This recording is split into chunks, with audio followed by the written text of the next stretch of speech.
So one of the things to always consider when we're buying a property is it really comes down to 4 parts that you're doing when you're doing a deal. You've got to clarify what you're after. You've got to go and find the properties, whether they're off market or on market. You've got to assess the properties you find against your initial criteria that you've clarified at the beginning. And then the last part you've got to do is negotiate a deal. So I thought it'd be a fun way today to actually talk about 7 ways that you can actually ruin or jeopardize a deal.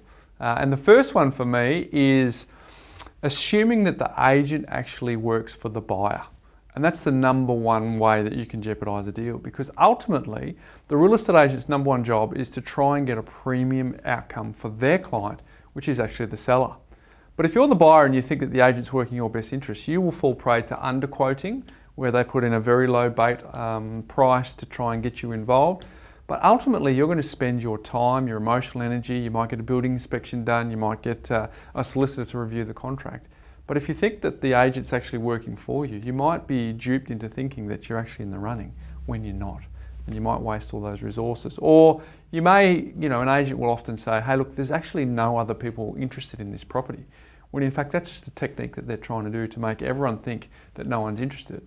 And then maybe they turn up on the day or in the competing scenario that there's more than one person, which will ultimately serve their goal to get the premium price for the seller. So number one way to jeopardize a deal is to think that the agent is your friend and he or she is working in your best interests.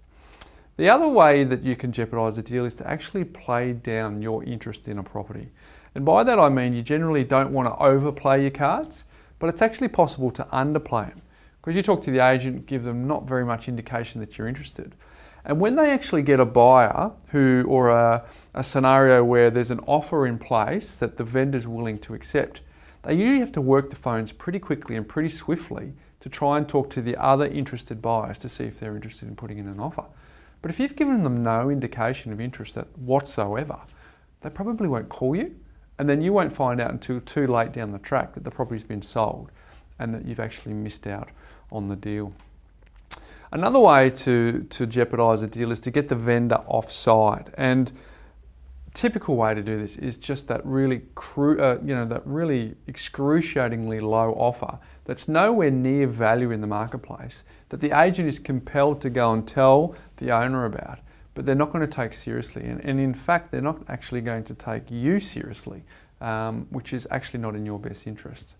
The other thing you can do is in a seller's market, you can date stamp an offer.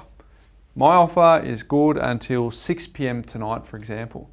But unfortunately, when the seller has multiple buyers and you've actually said, and if I don't get the deal done by 6 o'clock tonight, I'm not interested, they might actually sell it tomorrow or the next day and literally taking you at your word that you're not interested, whereas in fact it was actually a negotiating tactic for you.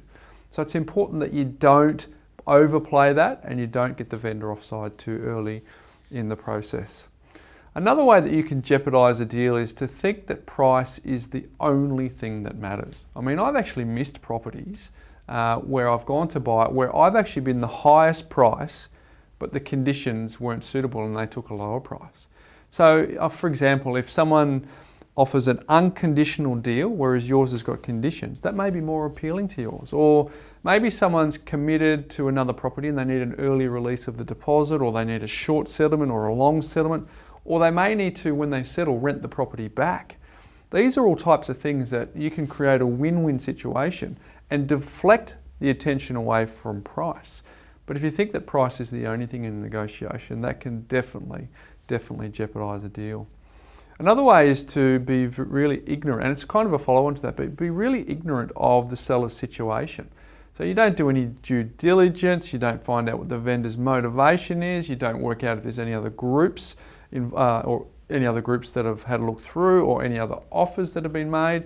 You haven't asked the agent, is there any skeletons in the closet here with this property? Is there anything I should know about? You've just gone in blind.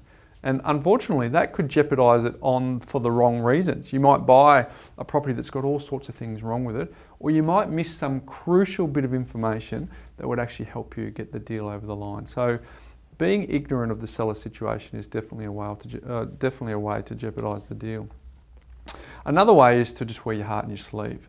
And this can actually happen on the positive and the negative. So if you fall in love with a property and there's no escaping the fact that you just really want this property, you've just lost your negotiating posture. The agent's going to see that and they're going to use that to their advantage. But also you may find on the negative, you get frustrated in the process and you become flustered and you make decisions out of an emotional state, which might not serve you. Or you might agree on a deal that in hindsight actually wasn't that much of a great deal at all. So it's important to make sure that you keep your emotions in check. And also a part of that is to not suggest that you're absolutely in a hurry to get a deal done. Because again, as soon as an agent sniffs that, they know that that's what's motivating you, and really all of your negotiating posture just goes out of the window at that point in time. So it's really, really important that you don't wear your heart on your sleeve. And the final way to jeopardise a deal is to celebrate way too early.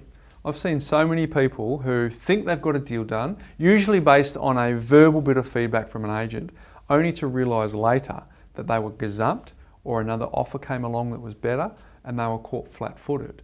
So my view is verbal means nothing. It's something that you can get excited about, but it's not enough to cause you to get those mental high fives and start celebrating early, because until you see it in writing, the deal is not done.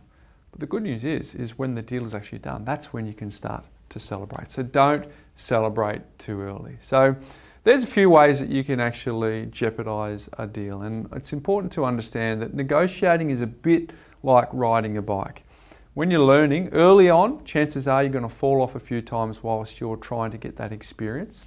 But with real estate, getting that experience can be very costly, because not only can you maybe overpay for a property, but for a lot of people, they've got a mortgage for 25 or 30 years. So you're actually paying interest on that overpaying as well. So in my view, to make sure that you don't jeopardise a deal, it's always good to get someone involved who has experience with negotiating, whether that's a friend or a relative who you can rely on, or perhaps get some professional advice to make sure that you get the very best deal when you're negotiating your next property purchase.